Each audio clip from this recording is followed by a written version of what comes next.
There are times in one's life when many problems come one after the other, both on a national and global scale and in our personal lives, making us feel overwhelmed, trapped, and helpless.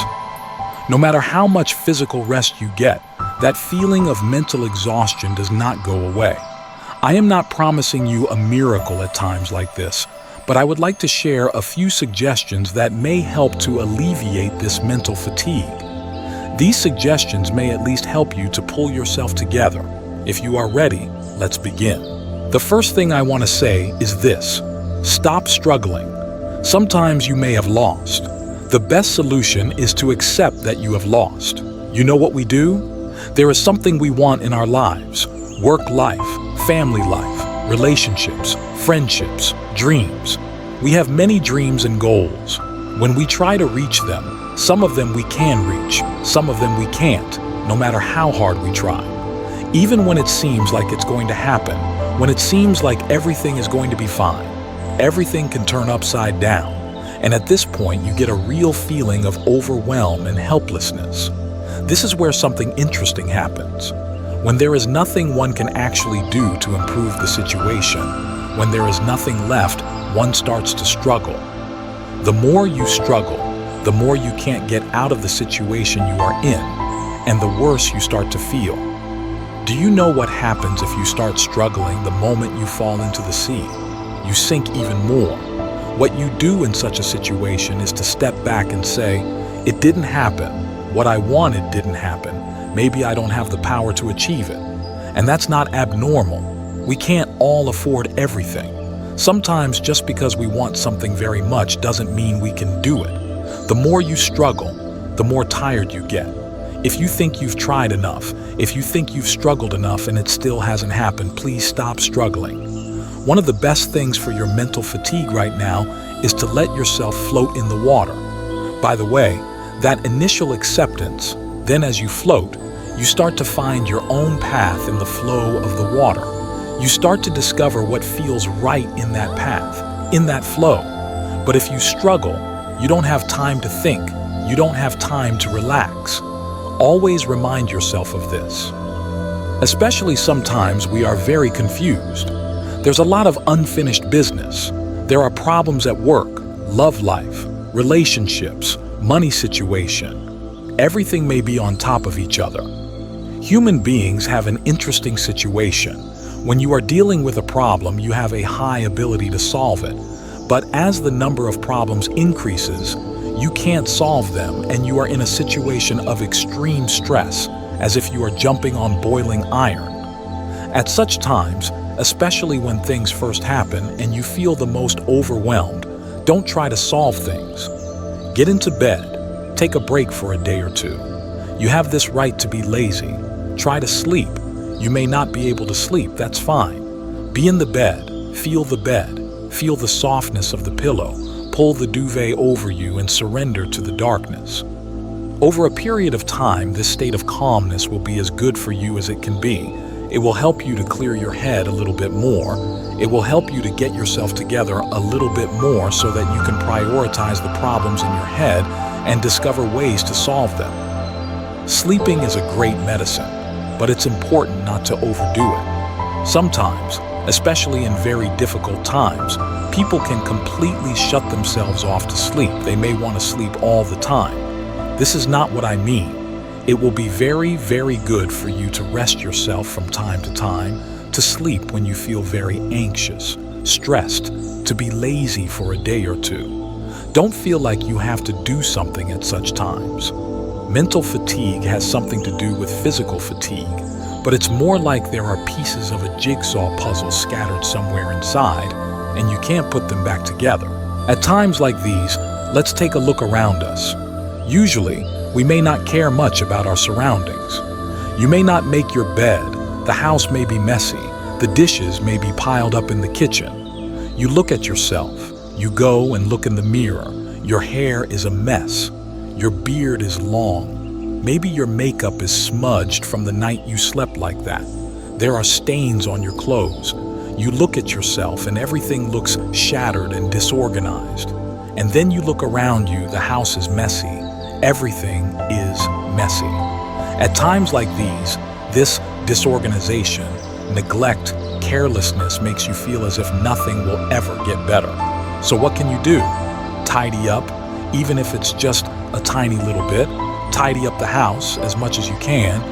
It doesn't need to be sparkling. It doesn't need to be overly organized, but clutter can give us a permanent mental fatigue at times like these. When we take care of ourselves a little bit, when we take care of where we live, we can be motivated to pick ourselves up a little bit more, to feel energized. Man thinks he can control everything, but look back and see what you've been able to control so far. So most of the time, we are in an illusion of control. It's actually a narcissistic period of our lives. I think it's a situation that modern people fall into. We feel like we can control everything. We feel like we can be omnipotent, but that's not the case. In reality, when we look back, you can realize that even the things that we see in our lives that are within our choice and control are just coincidences. It happened that way because it coincided in some way.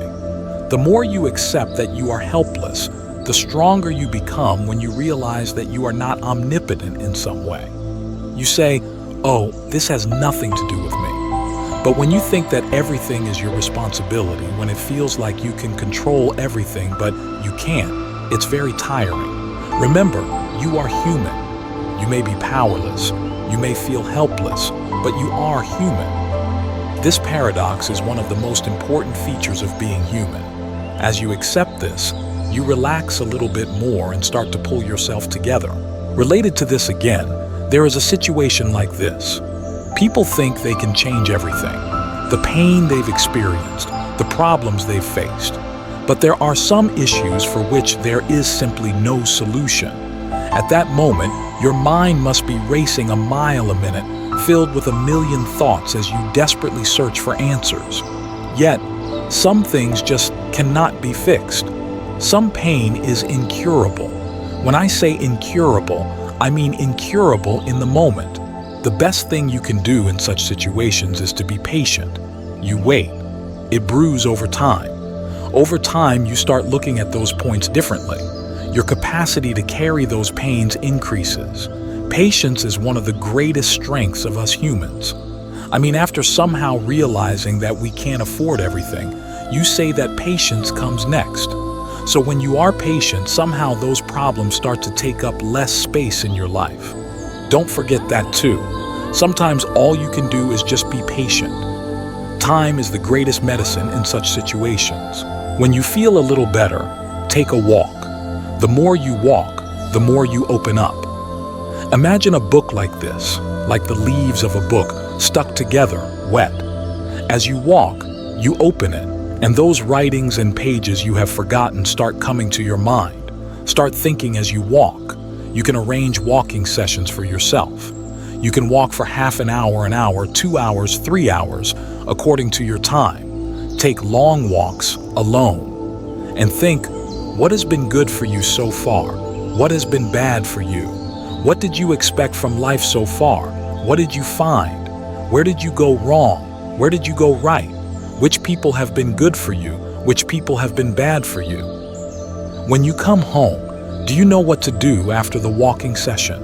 You don't need to write down everything that goes through your mind in the flow of that walk, but keep a few lines, a few paragraphs, as if you were keeping a diary. Because at times like this, thoughts are flying everywhere and you don't really know what you are thinking, what you are doing. But with the relaxing effect of the walk, afterwards you can collect what flows through your mind in a sieve and transfer it there. This will be very good for you. It's very good for me, for example. I don't know, it doesn't have to be good for everyone, but I think it will be good for you too. Walking and writing are a combo. It's really, really effective. And finally, I want to say this. Think that everything is over. Imagine that you've lost everything. You've messed everything up. You've ruined everything. What would you do in such a situation? You know what ruins us the most? Those loose ends. Could we have salvaged it? I mean, let it reset. You finished everything. If that were the case, how would you start again? The fear of losing sometimes prevents us from winning. We need to apply the power of starting everything from scratch to our own lives. Don't be afraid of resetting. Everyone has such a period in their life. We usually make patches all the time because of that fear of losing. For example, you put paint on paint, you put tiles on tiles. In other words, tear down your house from scratch and rebuild it. Then a much more beautiful and error-free house will emerge. As I said, these things will not create miracles, but I guess it will help you a little bit in this process. Thank you for listening to me, beautiful person. Be very good to yourself. Goodbye. See you soon.